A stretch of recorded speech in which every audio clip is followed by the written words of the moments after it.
अस्सलामुअलैकुम। Inheritance and variation के आज के लेक्चर में हम डिविएशंस फ्रॉम मेंडल्स फाइंडिंग के बारे में पढ़ने जा रहे हैं। देखो बच्चों, अब तक हमने मेंडल्स के एक्सपेरिमेंट के बारे में पढ़ा था। मेंडल ने अपने तजुर्बात के ज़रिए जिन 3 बेसिक लॉज के बारे में समझाया है, जिसे लॉज ऑफ इनहेरिटेंस कहा जाता है। तवारुसी ख़वानीन, मेंडल के तवारुसी ख़वानीन। अब मेंडल के तवारुसी ख़वानीन के मुताबिक पहला क़ानून क़ानून ग़ल्बा, जिसकी रौ से F1 नस्ल में दोनों सिफ़ात में से कोई एक ही सिफ़त ज़ाहिर होती है। दूसरा क़ानून क़ानून अलाहिदगी, जिसके मुताबिक F1 हाइब्रिड में मौजूद जो अलील का पेड़ है, ये अलील का पेड़ ज़वाजे बनने के दौरान अलहदा हो जाता है और हर एक ज़वाजा किसी एक सिफ़त के लिए ही खालिस अलील रखता है, यानी ज़वाजा खालिस होता है, किसी सिफ़त के लिए खालिस होता है। उसी तरह से मेंडल का तीसरा क़ानून, जिसे आज़ादाना अलहदगी का क़ानून कहा गया है, जिसमें यह बताया गया है कि जब 2 या 2 से ज़ायद मुतज़ाद सिफ़ात की जोड़ियाँ जब तवारुस के अमल में हिस्सा लेती हैं, तब एक जोड़ी का पेड़ दूसरे के तवारुस पर असरअंदाज नहीं होता, बल्कि हर एक जोड़ी आज़ादाना तौर पर अपने तवारुस को ज़ाहिर करती है। ये थे मेंडल के 3 क़ानून। लेकिन मैंने आपको अपने पहले ही लेक्चर में मैंने बताया था कि मेंडल ने अपने जितने भी तजुर्बात किए थे, वो एक प्रीस्ट के तौर पर, अपने तौर पर, चूँकि उसे नेचुरल साइंस से दिलचस्पी थी, इसीलिए उसने अपने खुद के एक्सपेरिमेंट्स किए और उनको मैथमेटिकली और स्टैटिस्टिकली किताबी शक्ल देते हुए उसने अपने तजुर्बात को पेश किया। लेकिन उसके मरने के बाद ही उसे फादर ऑफ जेनेटिक्स का नाम से नवाजा गया। क्यों? क्योंकि उस वक्त किसी ने मेंडल के शाये करदा तजुर्बात को किसी ने दिलचस्पी से देखा ही नहीं था। लेकिन जब मेंडल के एक्सपेरिमेंट्स मटर के पौधे तक चूंकि सही साबित हो रहे थे, तो उन्हीं एक्सपेरिमेंट्स की बेस पर जब अलग अलग साइंटिस्ट ने जेनेटिक्स में अपने अपने तौर पर रिसर्च करना शुरू किया, तब ये पता चला कि जो रेशोज़ मोनोहाइब्रिड हों या डाई हाइब्रिड हों, जो रेशोज़ मेंडल ने हासिल किए हैं, जो तनासुब मेंडल ने हासिल किए हैं, लेकिन वो जो तनासुब थे वो मटर के पौधे की हद तक सही थे, क्योंकि मेंडल का एक्सपेरिमेंटल मटेरियल ही मटर का पौधा था। लेकिन वही तनासुब दूसरे मिसालों में सही साबित नहीं होते। अब मेंडल के मुताबिक मेंडल ने ये बताया था कि हर एक खुसूसियत जो पेरेंट्स से उसकी जनरेशन में मुंतकिल होती है, वो किसी न किसी फैक्टर के कंट्रोल में होती है। मेंडल ने ये बताया है कि ये फैक्टर हमेशा और हमेशा पेड़ की शक्ल में होता है, यानी कि हर एक सिफत को कंट्रोल करने के लिए एक फैक्टर रिस्पॉन्सिबल है, एक फैक्टर जिम्मेदार है। ये फैक्टर एक सिंगल ट्रेट यानी कि तन्हा सिफत को कंट्रोल करता है, तन्हा सिफत को कंट्रोल करता है। और ये सिंगल ट्रेट जो तन्हा सिफत को कंट्रोल करता है, मेंडल के मुताबिक ये एक फैक्टर जुज है, जिसको आज हम जानते हैं कि ये दरअसल फैक्टर सिंगल जीन होता है। यानी मेंडल के इसी फैक्टर को आज हम जीन का नाम देते हैं। मेंडल के मुताबिक ये फैक्टर यानी कि ये जीन 2 अलील पर मुश्तमिल है। ठीक है, 2 अलील पर मुश्तमिल है। ये मेंडल की जो फाइंडिंग्स हैं, मेंडल की जो दरियाफ्त है मटर के पौधे से रिलेटेड, तो ये सही साबित हुई। क्यों? जैसे कि मटर के पौधे का दराज खद, ये दराज खद दरअसल एक तन्हा सिफत है। इसमें मटर के पौधे के खद में खद का दराज होना ये एक सिफत है। और ये दराज खद जिस फैक्टर के ज़रिए कंट्रोल किया गया है वो या तो कैपिटल टी होगा या फिर कैपिटल टी स्मॉल टी होता है। ठीक है, कैपिटल टी स्मॉल टी होता है। इसी मेंडल के फैक्टर को आज हम जीन का नाम देते हैं। यानी ये जीन एक तन्हा जीन है लेकिन अलील के पेड़ की शक्ल में मौजूद है। यानी कि ये तन्हा जीन ये 2 अलील पर मुश्तमिल है। डोमिनेंट सिफत के लिए या तो एकसा अलील या फिर 2 गैर एकसा अलील। उसी तरह से मटर के पौधे का पस्ता खद तन्हा सिफत कौन सी हो गई? पस्ता खद। अब इस पस्ता खद इस सिफत के लिए जो फैक्टर या जुज़ या तन्हा जीन रिस्पॉन्सिबल है वो कौन सा है? स्मॉल टी अगर एक साथ मौजूद हो यानी कितने? 2 अलील, दोनों भी रिसेसिव अलील। 2 अलील जब एकजुट हो जाएं तब पस्ता खद वाली सिफत जाहिर होती है। तो ये था मेंडल की फाइंडिंग्स में। दूसरा हमने ये देखा है कि ये दोनों अलील एक दूसरे से मिलकर या तो ये मुकम्मिल तौर पर डोमिनेंट गलबियत को जाहिर करेंगे या मगलूबियत को जाहिर करते हैं, क्योंकि मेंडल ने अपने एक्सपेरिमेंट के ज़रिए गलबियत का और मगलूबियत का ये कंसेप्ट पेश किया है। ये जीन एक दूसरे से इंटरैक्ट करते हुए यानी अलील एक दूसरे से इंटरैक्ट करते हैं, लेकिन इस इंटरैक्शन के दौरान सिर्फ डोमिनेंट अलील अपने कैरेक्टर को जाहिर कर सकता है। रिसेसिव अलील यानी मुतज़ाद अलील अगर मौजूद हो लेकिन फिर भी डोमिनेंट अलील की मौजूदगी में ये अपनी सिफत को जाहिर नहीं कर पाता। नतीजतन कोई भी डोमिनेंट ट्रेट ये कैपिटल या 2 एकसा अलील या 2 गैर एकसा अलील के पर मुनहसर होता है।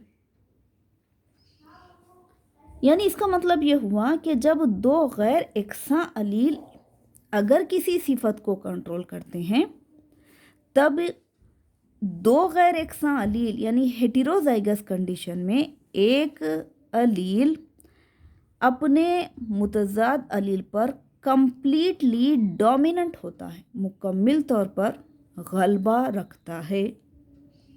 अब उसी तरह से मेंडल के तीसरे क़ानून के मुताबिक जो फैक्टर्स जो जुज़ या फैक्टर्स मौजूद होते हैं, अगर ये फैक्टर्स मुख्तलिफ क्रोमोसोम्स पर मौजूद हों, अगर ये फैक्टर्स यानी कि जीन्स जो अलग अलग सिफात के लिए हों और मुख्तलिफ अलग अलग क्रोमोसोम्स पर मौजूद हों, तब इनका तवारुस एक दूसरे पर मुनहसर नहीं होता, बल्कि ये आज़ादाना तौर पर अगली नस्ल में मुंतकिल होते हैं। और इसी बेस पर मेंडल ने अपना तीसरा कानून, कानून आज़ादाना अलहदगी को पेश किया। सिंगल ट्रेट, तन्हा सिफत। तन्हा सिफत के लिए जो फैक्टर, जो जुज़ रिस्पॉन्सिबल है, ये जुज़ हमेशा अलील के पेर पर मुश्तमिल है, यानी कि एक जुज़ या एक सिफत को कंट्रोल करने के लिए अलील की एक जोड़ी या दो अलील जिम्मेदार हैं। दराज खद कैपिटल टी या कैपिटल टी स्मॉल टी की वजह से ज़ाहिर होगा। अगर दो गैर यकसां अलील एक मखसूस सिफत को कंट्रोल कर रहे हैं तो ये दो गैर यकसां अलील की जोड़ी में एक अलील कंप्लीटली दूसरे अलील पर डोमिनेंट होता है, यानी गलबियत को जाहिर करता है। इसी की बेस पर मेंडल ने अपना पहला कानून, कानून गलबा पेश किया है। मेंडल का जो तीसरा कानून था, कानून आज़ादाना अलहदगी, उसके मुताबिक जब दो या दो से ज़्यादा सिफ़ात को मद्देनज़र रखते हुए क्रॉसिंग की जाती है, तब अलील का हर एक पैर दूसरे पैर पर मुनहसिर, तवारुस के लिए मुनहसिर नहीं होता, बल्कि ये आज़ादाना तौर पर अगली नस्ल में मुंतकिल होते हैं। तो मेंडल की जो दरियाफ्त थी, जो फाइंडिंग्स थी, इन फाइंडिंग्स में वक्त गुजरने के साथ साथ जब दूसरे साइंटिस्ट ने जेनेटिक्स पर अपने रिसर्च करना शुरू किया था, तब उन्होंने ये देखा है कि मेंडल की फाइंडिंग में कुछ तब्दीलियां महसूस की गई हैं। तो इसे नियो मेंडलिज्म कहा जाता है। नियो मेंडलिज्म या पोस्ट मेंडलिज्म भी कहा जाता है। पोस्ट मेंडलिज्म में क्या बताया गया है, यानी ये देखा गया है कि कानून गलबा हो या कानून आज़ादाना अलहदगी, ये दोनों कानून दूसरे मिसालों में, मटर के पौधे को छोड़कर दूसरे एग्जाम्पल्स में ये कानून सही साबित नहीं हो पाते।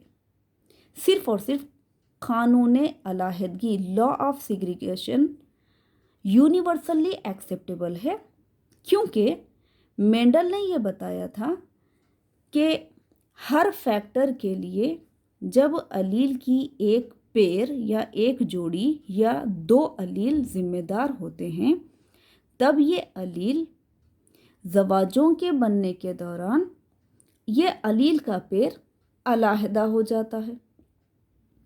तो मेंडल का दूसरा कानून, कानून अलहदगी, law of segregation, universally acceptable है, लेकिन कानून गलबा हो या कानून आज़ादाना अलहदगी, यानी पहला और तीसरा कानून, ये दूसरे एग्जाम्पल्स में या दूसरे एक्सपेरिमेंटल मटेरियल्स में सही साबित नहीं होते, तो उन्हें तब्दील किया जा सकता है।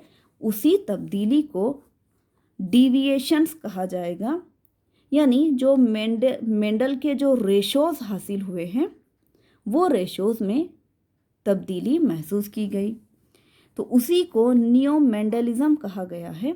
नियो मेंडलिज्म के मुताबिक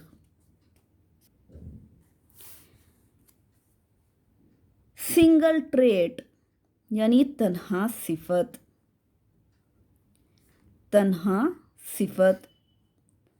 ये तन्हा सिफत सिंगल जीन के कंट्रोल में होती। अब हम यहाँ पर इस्तेलाह फैक्टर नहीं बल्कि जीन लेंगे, क्योंकि ये न्यू मेंडलिज्म यानी मेंडल के बाद के पोस्ट मेंडलिज्म इरा के बारे में बताया जा रहा है। तो यहाँ पर single gene, single trait, single gene, तन्हा सिफत सिंगल जीन के कंट्रोल में होती है और ये सिंगल जीन 2 अलील्स पर भी मुश्तमिल होता है। ये दो अलील या तो एक दूसरे पर को-डोमिनेंट होते हैं या इनकम्प्लीट डोमिनेंस को जाहिर करते हैं। ध्यान में रखिए, मैं यहाँ पर जो बताने जा रही हूँ उस पर तवज्जो दीजिए। हम डिविएशंस फ्रॉम मेंडल्स फाइंडिंग के बारे में पढ़ रहे हैं, यानी कि मेंडल की जो दरियाफ्त थी उसमें आज पाई जाने वाली इन्हिराफ या तब्दीलियों के बारे में देख रहे हैं। तो जिसे हम नियो मेंडलिज्म भी कह सकते हैं, जिसके मुताबिक सिंगल ट्रेट यानी तन्हा सिफत, ये तन्हा सिफत एक तन्हा जीन के कंट्रोल में होगी। ये तन्हा जीन 2 अलील पर मुश्तमिल होगा। ये दोनों अलील या तो एक दूसरे से को-डोमिनेंस यानी हम गलबियत को जाहिर करते हैं या इनकम्प्लीट डोमिनेंस नामुकम्मिल गलबे को जाहिर करते हैं। आगे हमको इसके बारे में पढ़ना है।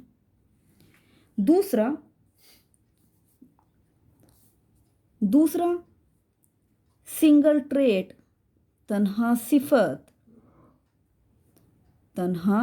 सिफत जो कि सिंगल जीन के कंट्रोल में है, तन्हा जीन के कंट्रोल में है, लेकिन ये तन्हा जीन मोर देन 2 अलील्स की शक्ल में मौजूद है। यानी ध्यान में रखिए, तन्हा सिफत है जिसे एक तन्हा जीन कंट्रोल कर रहा है, लेकिन ये तन्हा जीन मोर देन 2 अलील्स की शक्ल में मौजूद है। यानी कि इसका मतलब ये हुआ कि यहाँ पर अलील ज़्यादा अशकाल में मौजूद है। ये खुसूसियत मल्टीपल अलीलिज्म को ज़ाहिर करती है। मल्टीपल अलीलिज्म यानी कि कसीर अलीली खुसूसियत या कसीर अलील को ज़ाहिर करती है। इसके बारे में भी हमको आगे पढ़ना है। नेक्स्ट, नियो मेंडलिज्म में तीसरा पॉइंट कि सिंगल ट्रेट तन्हा सिफत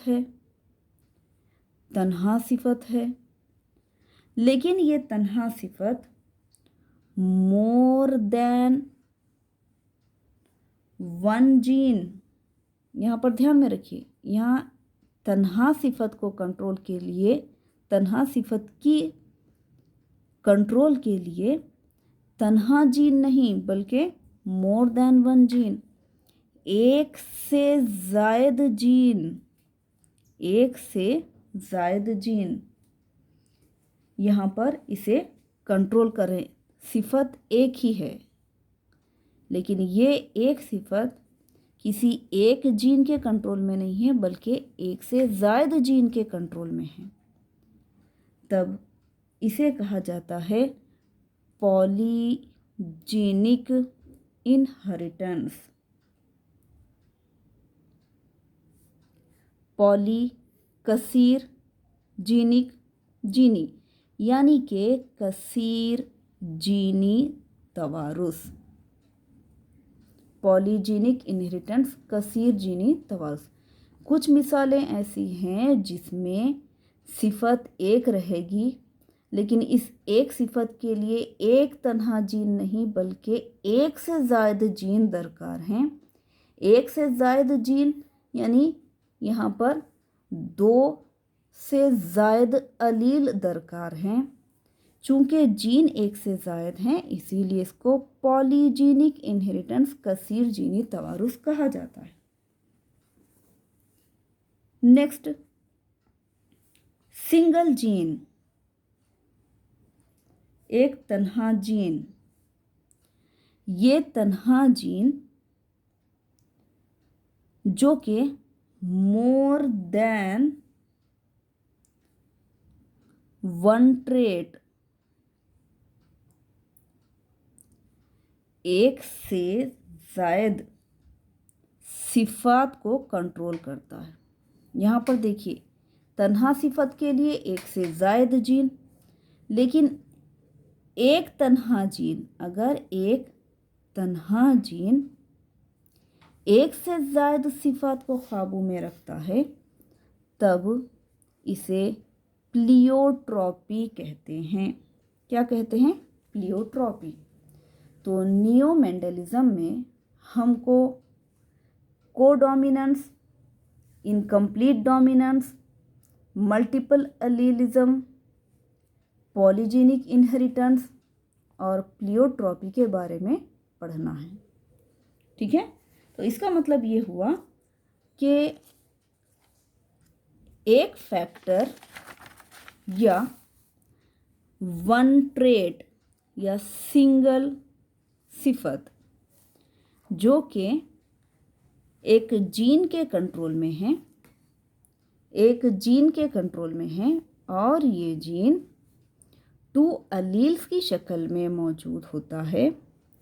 ये अलील कुछ मिसालों में एक दूसरे से मिलकर कोडोमिनेंस, हम गलबियत को ज़ाहिर करेंगे, या एक दूसरे से मिलकर इनकम्प्लीट डोमिनेंस, नामुकम्मिल गलबे को ज़ाहिर करेंगे। तो ये जो 2 अलील हैं, ये अलील एक दूसरे से बाहमी रद्द अमल को ज़ाहिर करते हैं। तो जीन का ये बाहमी रद्द अमल के 2 अक़साम हैं, यानी कि हमको आगे पढ़ना है gene interaction. Gene interaction, gene का रद्द अमल।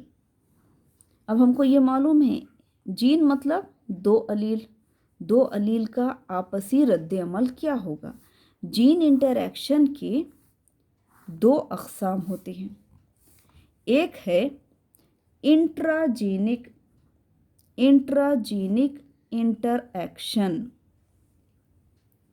इंट्राजीनिक इंटरैक्शन, और दूसरा कहलाता है इंटरजीनिक इंटरैक्शन।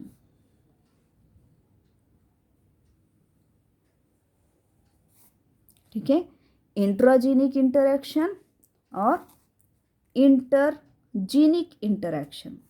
अब इंट्राजीनिक इंटरैक्शन और इंटरजीनिक इंटरैक्शन के बारे में हमको पढ़ना है। इंटरजीनिक इंटरैक्शन को हम नॉन एलेलिक इंटरैक्शन भी कहते हैं। Non allylic interaction.